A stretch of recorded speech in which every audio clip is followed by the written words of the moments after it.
with Bluegrass Media Solutions with Stacy Sylvester from Reach Program and Scottie Kennedy from Reach Program. Blessed that they are here. We are glad you are both here, and it's a beginning to just something great. It always is when us three get together. I've known Scottie for about a year and Stacy for a little over a year. And hello, y'all. Hey, thank you for having us. Hello. A little bit closer there, Stacy. I know you get going, you're going to be louder, but a little bit closer. So, Stacy, I'm turning it over to you. Excellent. So I'm grateful for the opportunity to come out here and work with you guys. We've been talking about some kind of an opportunity to put, I guess, our ideas about the solution down in a way that we can carry this message to other people so that they can benefit from some of the things that we do in our groups and in intimate settings. And so we really came together to talk a lot more about. Yes, please don't hit me. Yeah. Okay, so we've been talking a lot about trying to come up with a series to carry this message. Is that better? She got to get closer. Sorry. Technical difficulties. All right, go ahead. Am I good? Yep, coming up with the series. I say if you want, I can talk much louder. Do if it. You want. Everybody will hear me in the entire town after that. Good. So I think that, to kick off this series, like we talked about, you guys are phenomenal folks. And I think it will be a good idea just to kind of begin in what I perceive to be the beginning. You know, a long time ago, people used to say that substance abuse or addictions or mental health were all sort of problems of their own accord. And what I'm starting to realize is, like, the more work that I do with people, I'm starting to realize that it's very comprehensive. That we're one whole person, and because we're one whole person, all of those things stem from our experience and how we've handled life on life's terms. I definitely feel like, where our sense of love and belonging got impacted has a lot to do with where my relationship with not just drugs or alcohol started, but the need or the hustle for worthiness, right? If that makes sense. Right? At that point in time, it was like, man, like my sense of wholeness became fractured. I became fragmented, and from that point forward, I hustled for things that helped me feel whole. And for a lot of us, myself and talking to people throughout this program, we started to identify, like, man, we picked up isms, if you will, whether it was self-destruction, whether it was abuses of other kind, whether it was self-abuse, whether it was food, sex, money, drugs, whatever. Like, the more we progressed, the harder we hustled, the harder the stuff we did to try to cover the fact that I didn't feel whole. Does that make sense to you guys? Yes, absolutely. When you first discussed any fragmented conversation that you had, spoke to me right from the get-go, and I think I said that in my story accidentally, probably a couple months before, when you were like, okay, Justin, you're telling your story Tuesday. I'm like, okay. But it was actually in my story from being in high school. I could get along with, the country group. I could get along with the football players. I could get along with the nerd group, and I was fragmented so much. And it even goes back to my childhood of parents being divorced. I played my dad against my mom against my dad. I acted two different ways in different households. So it was already in my story before you actually brought it to light. And, this is how we kind of got to identify these type of things. What about you, Scottie? You feel fragmented? Yeah, it's the same thing. I started when I was at school to wanting to fit in because, I didn't have some of the things other kids did. And so I just wanted to find something I could be a part of. And I can remember it starting back then.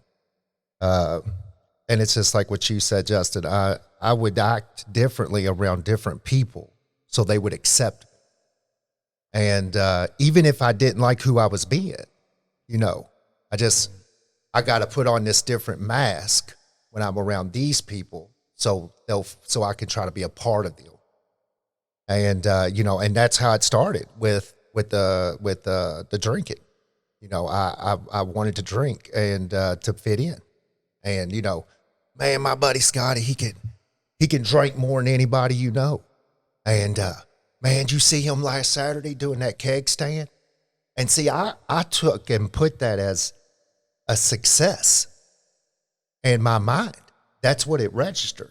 It registered as a success. And I wanted to, and it made me feel part of. And what it took years to figure out whenever I threw up after funneling to fifth and I had my hands folded with my own puke all over me in a bathtub, that they were on going on with whatever they were doing. Mm-hmm. You see what I'm saying? All I was entertainment. Oh, man, Scottie's over, throwed up, puked again, pants around his ankles. And what the insanity of it is I would do it again the next weekend. Mm-hmm. You know what I mean? But for a long time, see, I never did see that. I just, oh man, Scottie's cool. You know, and it progressed from the drinking to the people that I looked up to wore diamond earrings that had gold chains and had cars with big rims and all that stuff, man. I thought man, if I could get that stuff, I'll be happy. At that time, what did you think it took to obtain those things? Well, I mean, what were you seeing them do? I was seeing them do the things that were wrong. You know, cutting skulls, selling drugs. It started off with just drinking and marijuana. And it seemed normal to you. Seemed normal to me. And then what happened was I started selling drugs, selling marijuana, and I started getting this money that I thought, well, it had started registered as success. And I started seeing people accept me. The groups of people that I wanted to be like were accepting me at that point. You were needed and wanted as a belonging. Yeah. Yes. Well, I think we all strive for that place to fit in. You know what I'm saying? Like we're Yes. collection, we're community built anyway as people. We strive on connection and having that sort of this is where I belong feeling, right? And so even when you were talking about even those other people, like they were all representatives too. You know, even those guys that had the big earrings and this and that, like you find out later on down the road, they were representatives. Absolutely. They were putting on a show too. They sure You know what I'm was. saying? The None of them- masters. Yeah. Yeah. And that's one of the greatest things about this journey is it's funny when you realize like, damn, I have been the greatest pretender my whole life. Absolutely. Right? Like I should get an award for some of the shows I've put on, I'm sure, in this journey, as many of you have. You know, it's like, it's crazy when you think about those people, like now that you look at them and you're like, man, right? They weren't authentic and real either. No. Right. So it's like we all played this part in this big picture where it was like everybody was held to an expectation, but who set the expectation? You know what I mean? Like, I just want to fit in. I just want to fit in. I just want to be, like you said. In your eyes, who did? Who sets those expectations? Well, I think those systems that went before, social media plays a big part in that now. You know what I mean? I think that family systems. You know what? Now that I'm sorry, you said family systems. That's another one, but I'm gonna stop you right there. Like you said, that those that go before us, we had a bad problem in our high school of making fun of people and bullying, and there was a certain hall you couldn't go down.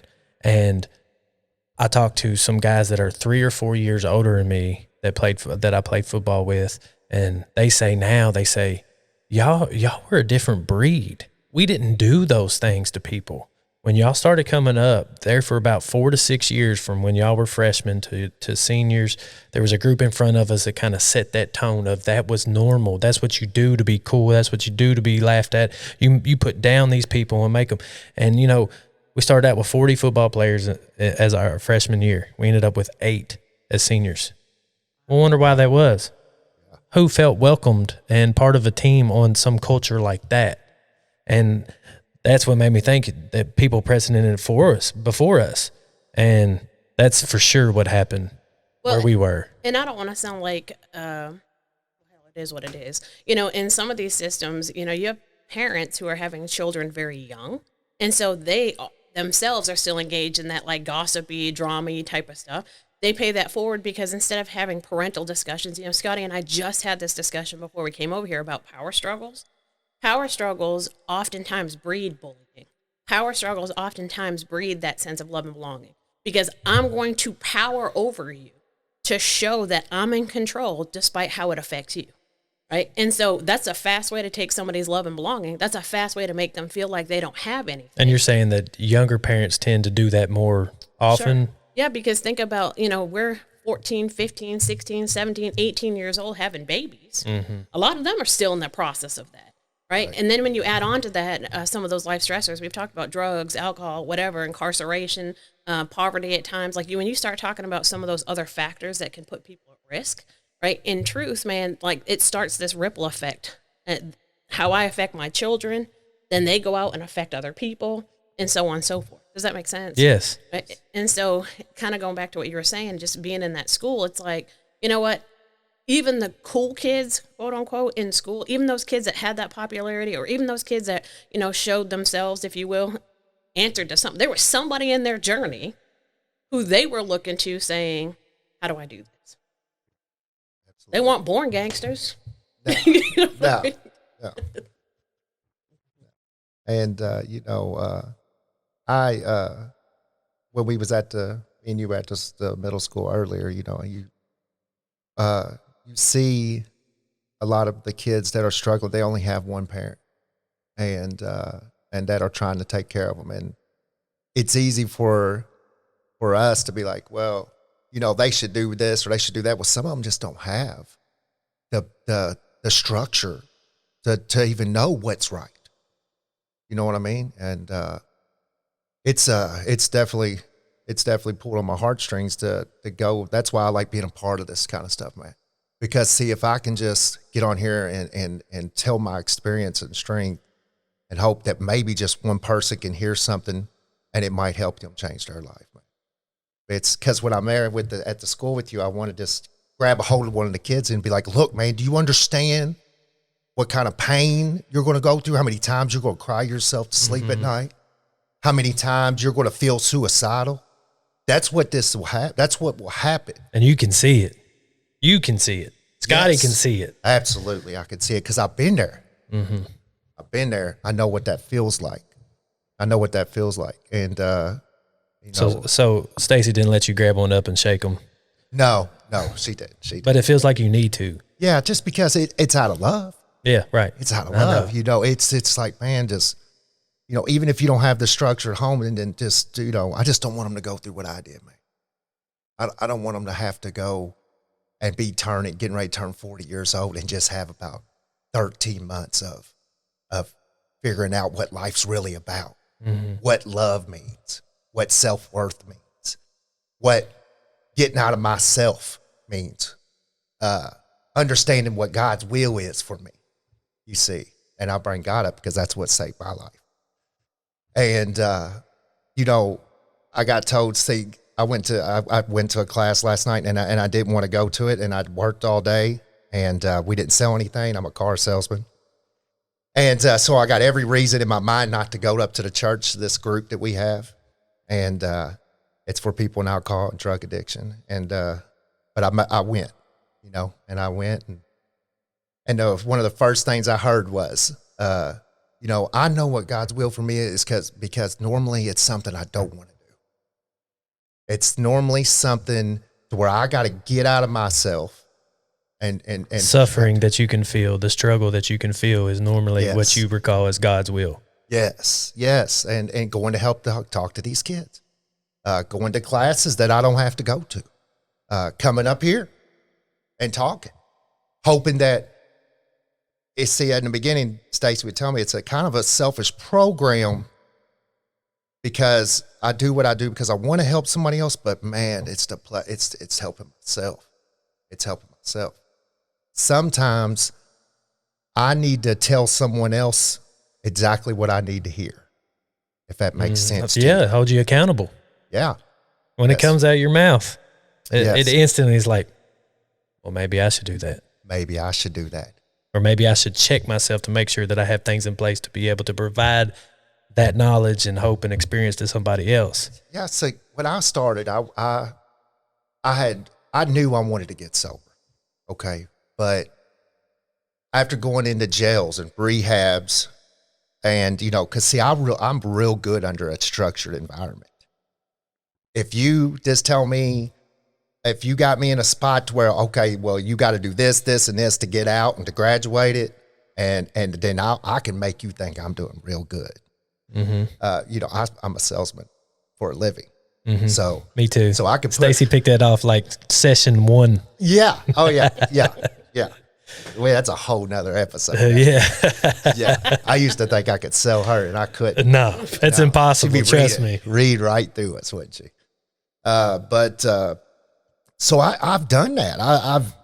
I've used that to my advantage. I make people think, oh man, Scottie's doing great. No, he's not. Y'all don't know what Scottie's doing. Because see, I'll put this different facade on, this different mask, and I can talk the lingo. See, and I can toss that mask right off, put on a different one just as quick as I put that other one on. That's right, buddy. That's right. And some of that come from the living that I chose to live in, you know, having to be different people and act like different persons, you know, and not being the loving big teddy bear that I really am. The only one I know, by the way. Yeah. I don't know the monster. See, that's right. And man, the monster. That should hold you accountable a lot. It does. You know, It does. because Justin doesn't want to know the monster. See, they didn't see the big 6'6". And you didn't see my monster. Yeah, they didn't see the 6'6", 300-pound guy in his car crying his eyes out, wondering why I couldn't be a dad to my kids. They didn't see the times where I thought, man, I hope I take this and it's too much. Mm-hmm. And this nightmare ends.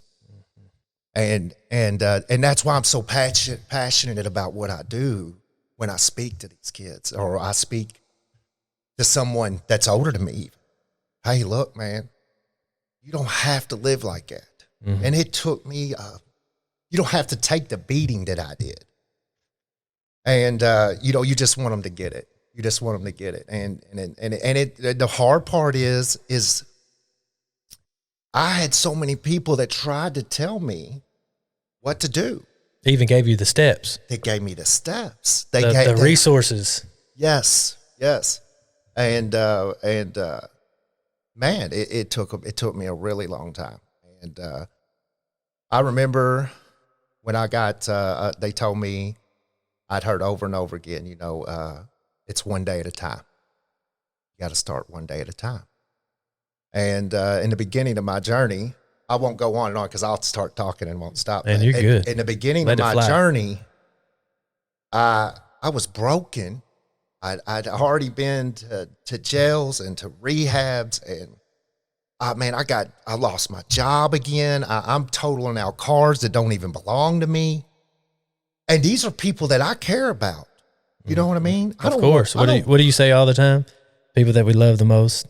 Get affected the first. Yeah. Yeah, I didn't want to hurt them people. Right. You know, I didn't want my kids to be scared when I came into the room. Mm. I didn't want I didn't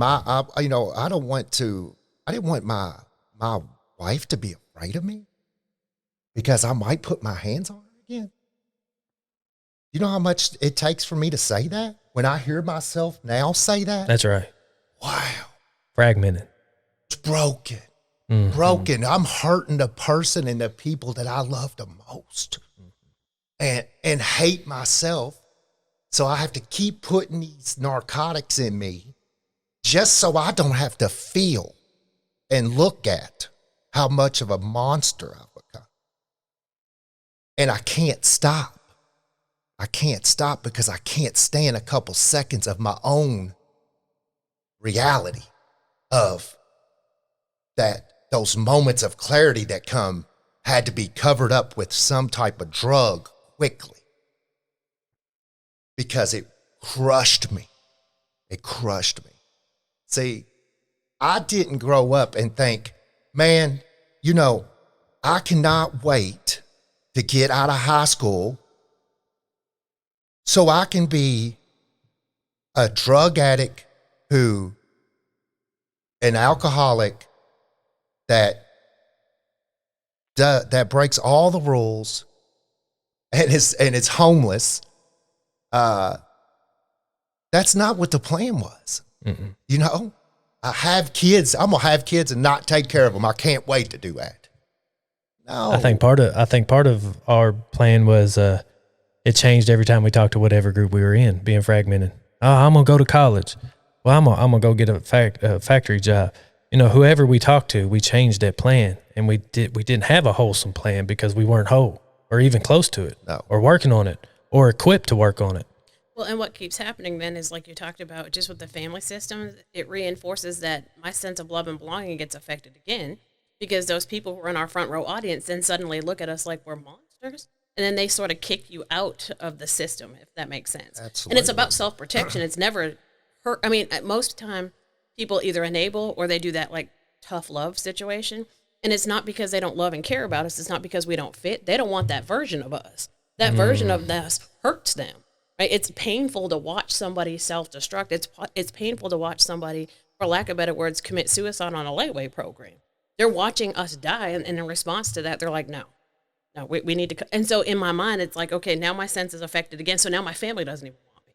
That's right. Now I don't even belong here anymore. And so then it fragments even more because now I'm searching for that family and whatever that looks like. And usually it's back to that people that I'm trauma bonded with. So it's people that have always been there and we're loyal to them. And it's like I'm more loyal to them than I am to the people who are in my front row audience. Absolutely. Even the people I birthed into the audience, they didn't ask to be there. I was. And when you say them, you're talking about other drug users, the crowd that you hang around with, the people that you feel most connected to through the trauma sharing. Well, and in truth, it's not always necessarily just drug folks that are using. So it's just that toxic, negative, gotcha. you know what I'm saying? Yes. Like, because, and I think that's an illusion too. Then people say that we're talking about unhealthy people. That's all people that I used to get high with, or all people I used to drink with, all people used to, man, some of it is those people that just fed the negativity. They fed the fragment because they benefited some form or fashion of my fragmentation. And when you were talking too about,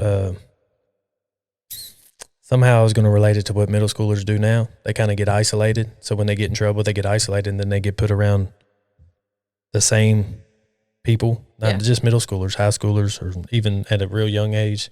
What was it that Wade said, the refrigerator box? Yeah. That type of stuff. And that feeds into it.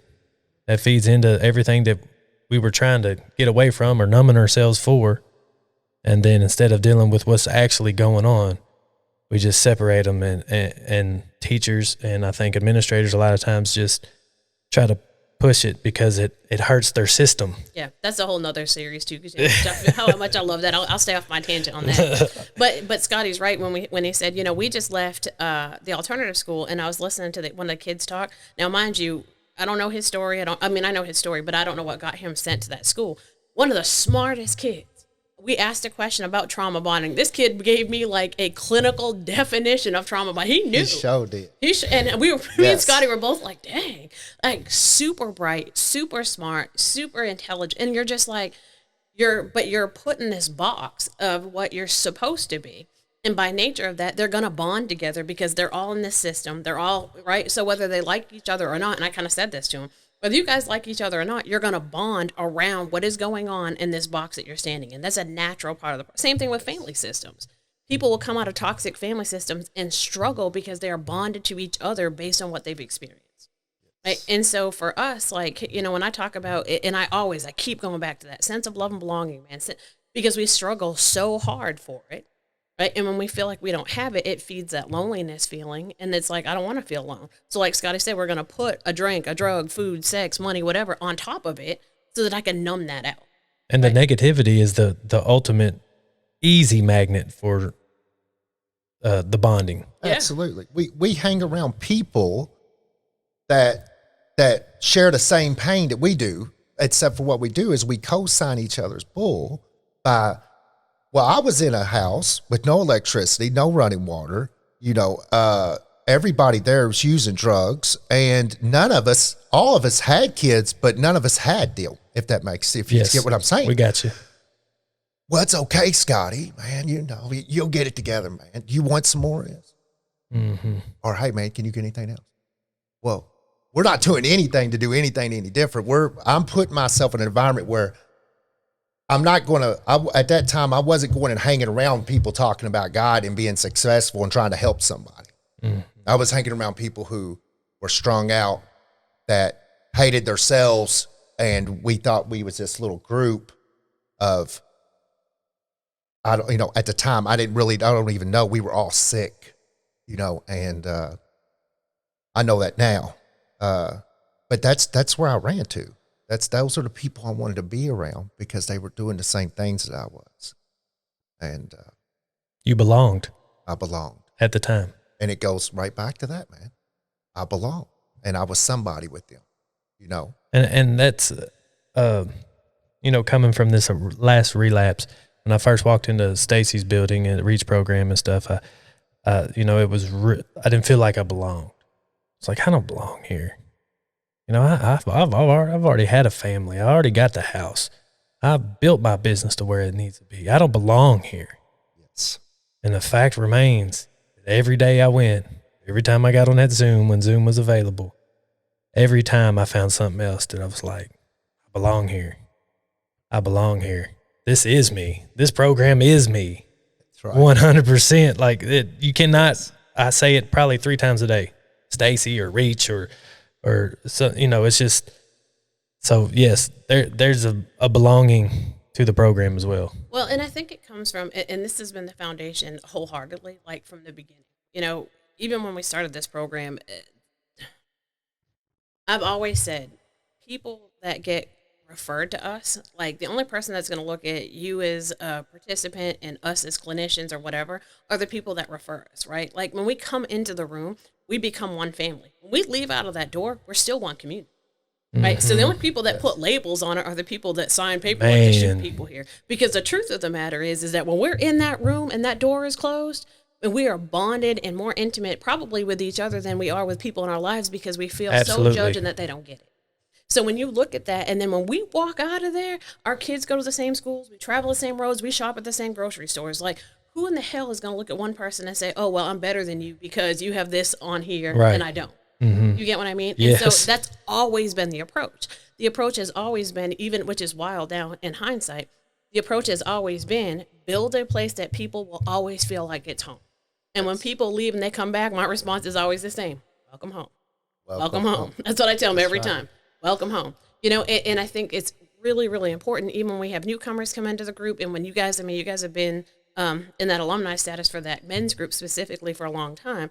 You know how challenging it is to walk into a group of other men and just be like, oh. I know. I always wish I could just put my feeling of how much they are welcome when they do come, and maybe I should get better at it. But like, there's really zero judgment of when they begin to talk. Or we have one that he just shakes his knees and gets real red faced and doesn't want to say anything. I'm like, man, if he only knew how much I already love him. That's right. And it's something else. It's something else to feel like that because I only love Justin. And when I first walked in the room, like, these people ain't me, I'm Justin. Oh, there was a time where I would have been like, well, what is this dude doing? Yeah, right. He's weird. Yeah. And now it's like, I'm over there silently praying for him. Mm-hmm. God, I don't know what he's going through, but it's got to be something terrible. Yeah. Help him. Mm-hmm. I don't even, that just came with it. Like in time. That's the wholesome Scottie. Oh, wow. I care about somebody size myself. And that's a beautiful thing, man. When I started caring about, because see, when I first went in there, I can remember being in Stacy's class and going in there. I wanted to get sober, but I didn't know how. I would go in there high. And she would always offer me help. And I didn't think she knew, of course, that she did. And I was going through this whole process and I got everybody fooled, but if it wasn't for that group, like she was talking about behind that closed door, that I could finally, when I decided to open up to it and say, hey, look, this is what I've been doing. This is what I'm struggling with. And as soon as I started to realize, oh man, these people care about me. They don't want nothing from me. They're just like I am. And so then my mind changed. The way I looked at it changed. Is I would go in there and ask questions, man. See, I used drugs and drank so long, I didn't know how to do anything, man, besides drink and use drugs. And I would go in there and ask questions that I thought might have been stupid to ask somebody else. But in there, I knew that I wouldn't get judged. And when I started opening up to that and getting answers from people that had sobriety, that cared about me, that didn't judge me, and man, I started putting it in action into my own life. Well, and if I can speak to that, you're also going to speak to what I said earlier about that we learn from those who have gone before us. The group is not any different. So if you think about it from that perspective, so you come in and you're not afraid to show the truth of some of those fragmented pieces.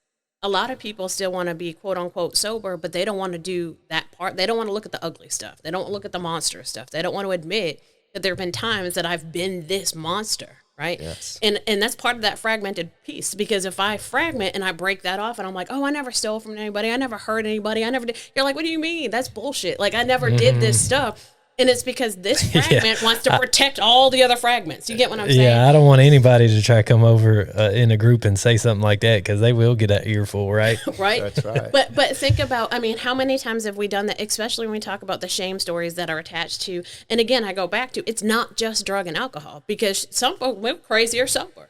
Right, in those earlier months or years of being sober, we'll do all kinds of shit because now I'm really hustling for worthiness. I'm really doing some hectic stuff. You know, I get on to several people about womanizing and jumping bed to bed, bed hopping. That's what I tell them. Quit bed hopping. Quit doing some of that. You know, we talk about food and gambling, and again, we'll talk about sex. Like, what I find out happens is like one fragmented piece is like, okay, I want to be sober now. So now your job as the sober fragment is to hide all the other fragmented pieces, and it's not effective. Because then all of a sudden those things start coming up. I don't want to talk about why I lost my kids. I don't want to talk about, you know, why I'm on probation or what. I don't want to talk about the DV. So when you have those people that go before you who are willing to do that, and Scottie, you've been damn good at doing that. You do a really good job at saying, you know what, this isn't stuff that I'm proud of. This isn't stuff that I'm like, hey, I'm champion out here.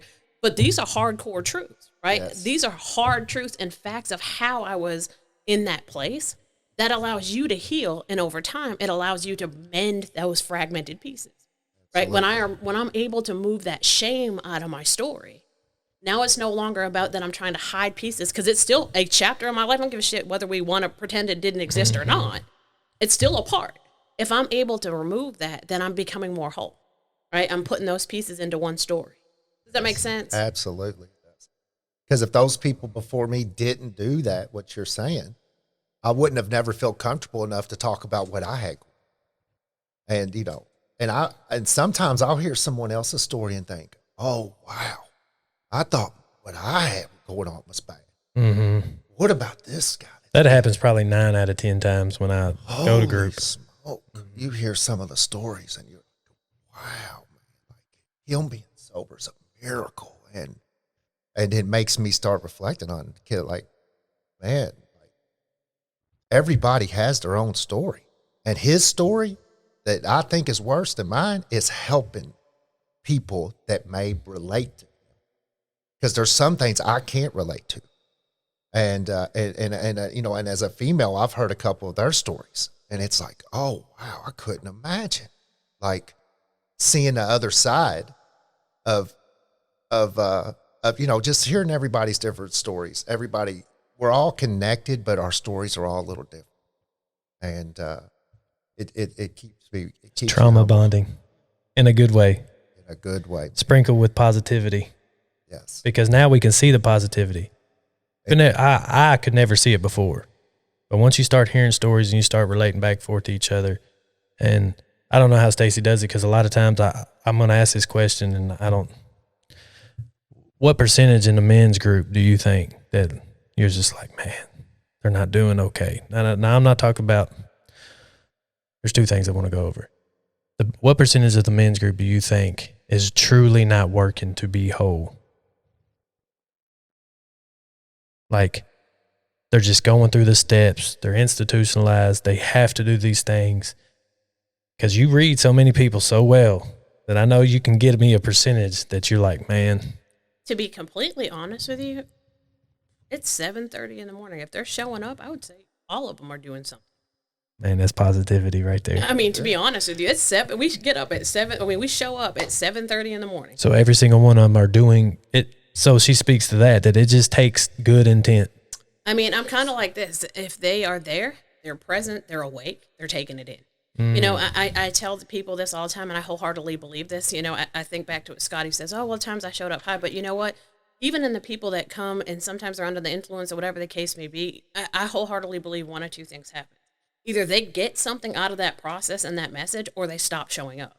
Like, I don't know anybody that can stick and stay in the system long enough and still walk away with nothing.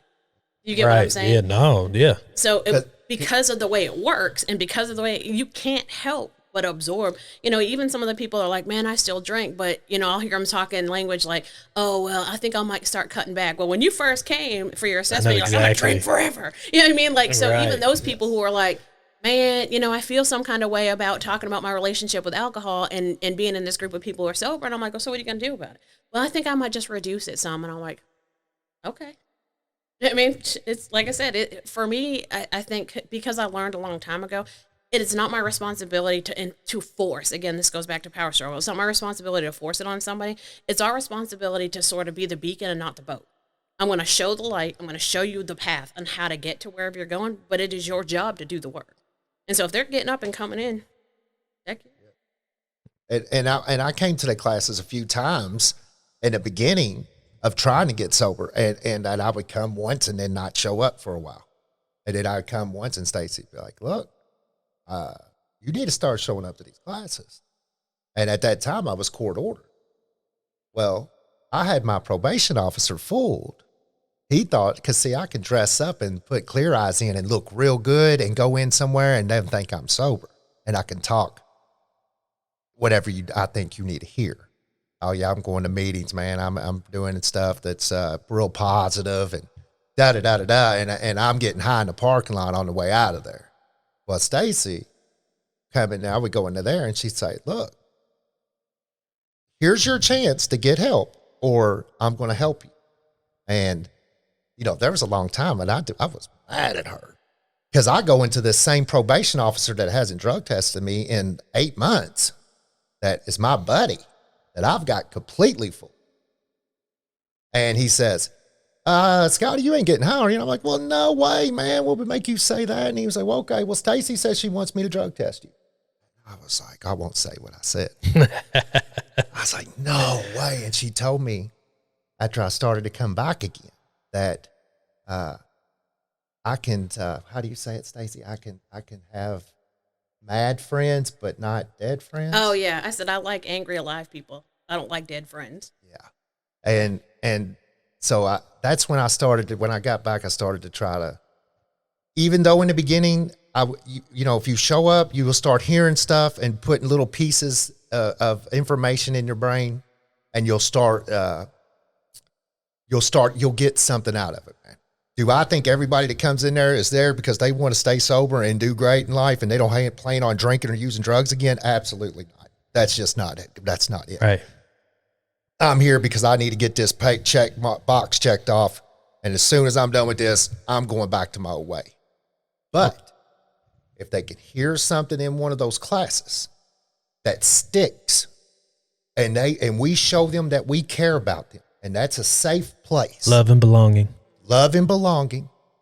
Whenever I'm ready, whenever I've had enough pain, if I don't die, I know that that's my safe spot. I haven't had to go to Stacy's class for a year, and I show up every morning. I drive an hour there. I'm there at 7:30 every morning because someone there and her helped me, so I show up to help them. Well, they ask me all the time. They're like, "How successful is your program?" And I'm like, "Oh, 100%. And they're like, "Really? Your program is 100% successful? 100% of your people stay sober?" I'm like, "Hell no." But 100% of my people know where to come home to when they're ready. And they do. That's success to me. Yes. You know what I'm saying? I mean, I don't know any other way to define success in that situation. Do 100% of the people stay sober? No. Do 100% of the people know where they can come home when they're ready to do something or they need something? Absolutely. And they do. And you guys have been around. You've seen people come. Yes. You've seen people go. You know what I mean? And they always get the same feedback when they're back. Welcome home. You know what I mean? Like it's. And if I could just get like somebody that's struggling with addiction too, if you would just listen to us three speaking, we could tell you and show you how to stay sober. Oh yeah. But you have to be willing to put in the work. And if you put in the work long enough, man, you just start seeing the miracle happen. Like I can look at you two and when I see y'all, we shine. We're right here. It's a glow. It's something that if you've been struggling with addiction or alcoholism, and when you go from that to where I'm at now, it's beautiful. It's something I can't even describe. And I feel like I am a part of something now, and I got that belonging, and it's all about, it's in the right way. I found my purpose. Do you know what I mean? Yes, I do. And the other thing that I was going to ask about or speak on was I cannot recall one time ever in any of your classes or any group that I've ever been to within the REACH program that they've ever said, how to not crave or how to not want. You know, it has never been about the drug or alcohol. 99% of the time we're talking about you as a person, self-worth, your family dynamic, who you can be, what is going on, how you're feeling today. Is people asking about people's. I remember that guy shared a story on his dog Charlie. He had an Uncle Charlie and a dog Charlie. You remember that? I do remember that. And when he come back next week, I said, he shared his whole story. I said, "How's Charlie?" And he couldn't believe that I cared about his dog. So it's those type of situations. It's not like, you know, I have a friend trying to do it on his own right now, and he's like, "Yeah, man, I ain't craved one. You know, I ain't craved one at all." 10 days in, I'm like, it's not even what it's about. It's not even close. It's not about getting rid of the drug or the alcohol. It's all the other stuff. And that's what's helped me so much is like I'd sit and I actually learn. I've heard Man Box once, just by chance. I should have heard it 3 times. But also the one with the serotonins, I've heard that 3 times. And every time you get a different reaction out of the room about talking about food and how that relates to the percentages that these drugs affect serotonin levels. And it's not about putting it down, right? See, when I first really decided that I wanted to do something different with my life, I'd had enough. And when I was told from the rehabs that I've been in and the classes that I'd been that, you know, I decided myself to work an AA program. And what I did was I got a sponsor. That's what I did. And what was crazy was I would remember talking to this man and bawling my eyes out and saying, "Look, man, I'm not drinking or using drugs, but I'm going nuts, man. I feel like I'm going nuts. The drinking." And I would hear the people say, I go, "Well, look, it's not the drugs and alcohol are just what's the word I'm looking Symptom. A symptom, yes. So now I'm not drinking or using drugs, and I'm crazy. All I know how to do is be mad. I'm angry. I'm either on top of the world or I'm in the very bottom of the pits. There was no balance, man. I was so that's when the real process started. Just like what you said, Justin. That's when I had to go ahead and lock on to some people that had some sobriety, and they had to teach me how to be a man. They had to teach me how to deal with these emotions, you know. And I learned that in Stacy's class, how to process them, how to not be mad all the time. My main thing was being present and being clear-minded to identify them. Yes. To actually say, hey, this is anxiety. This is what this feels like to the extreme. This is anxiety. Yes. You are feeling anxiety, Justin. Get it through your head. Yes. It's not the stress from your work, or it's not, you know, this is anxiety. And these are probably things that you should probably do. You know, you should breathe. You should pray. You should give it to God. You know, things like that helped me a lot. And it had nothing to do with, you know, I even went to the doctor going through withdrawals, and he gave me this for long-term anxiety. I threw all that stuff away because I had faith that, you know, me calling Scottie or me calling my sponsor, me calling somebody else that has gone through it, or just reaching out and asking about their day, that helped me the most. And that's why it always intrigues me when people are like, yeah, man, I ain't even craved nothing. First of all, you're lying. Second of all, it's not even about that. Right. Well, I think people equate stopping with healing, and they're not. They don't coexist. It's not. You know what I mean? Just because we stopped picking up a drink or drug doesn't mean that healing starts instantaneous. Like, that's the work part, right? That's right. And I think people are confused by that. I think they think if they can dry out for a period of time that it's all going to be unicorns and butterflies. And what they find out is generally the opposite, right? Like, if you haven't fixed nothing, you haven't worked on anything, like, you stop using for a little bit, and all of a sudden life shows up, and then you've yourself caught up with yourself again. And it's like, damn, that's the person that we started running from to begin with, right? Like, that was the, for lack of better words, the dark side of the shadow, the arch nemesis. That's what I was running from. And as soon as you stop using it, it's like, boom, it's right behind me.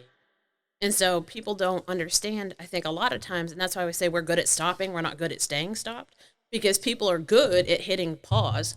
But like I was telling one of my teenagers yesterday about it, actually, and I was like, look, man, if I'm watching a movie just because I hit pause, if I walk away for 10 minutes, 20 minutes, 2 hours, 3 hours, 5 days, whatever the case may be, if I go back and put that same movie on and I just unhit pause, I'll get to the end of the movie. And they're like, what? And I'm like, yeah, if I want a different movie and a different ending, I probably need to change the tape.